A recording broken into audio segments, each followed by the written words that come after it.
తిరుపతి లడ్డు విషయంలో అది కల్తీ జరిగిందో లేదో, నిజమైందో అబద్ధమైందో, ఆ విషయాలన్నీ ఇంకా దేవుడికే తెలుసు.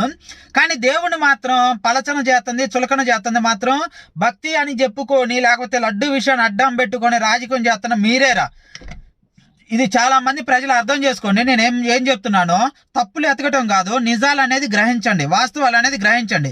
ఈ మధ్యకాలంలో మనం సోషల్ మీడియాలో చూస్తున్నాం, ఏదైనా ఒకడు వచ్చిందంటే దానికి మీమ్స్ చేయటము, కామెడీ చేయటము, ట్రోల్ చేయటం బాగా అలవాటైపోయింది జనాలకి. ఇప్పుడు శివజ్యోతి అనే ఆమె గుడి దగ్గర ఏదో తప్పుగా మాట్లాడింది లడ్డు విషయంలో అని చెప్పి ఆమె విషయంలో అందరూ సీరియస్ అయ్యారు. ఆమె సారీ కూడా చెప్పింది. రేపు ఈ తిరుపతి లడ్డు విషయాన్ని కూడా కామెడీ గానో లేదంటే చులకన గానో వేరే వాళ్ళు చూసేటట్టుగా అవకాశం కల్పిస్తుంది ఎవరు? వీళ్ళే కదా.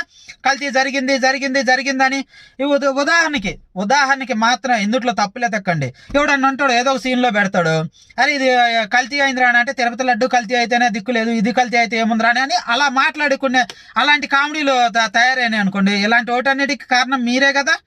కాబట్టి దేవుణ్ణి రాజకీయాల కోసం, స్వార్థం కోసం వాడుకోమాకండ్రా.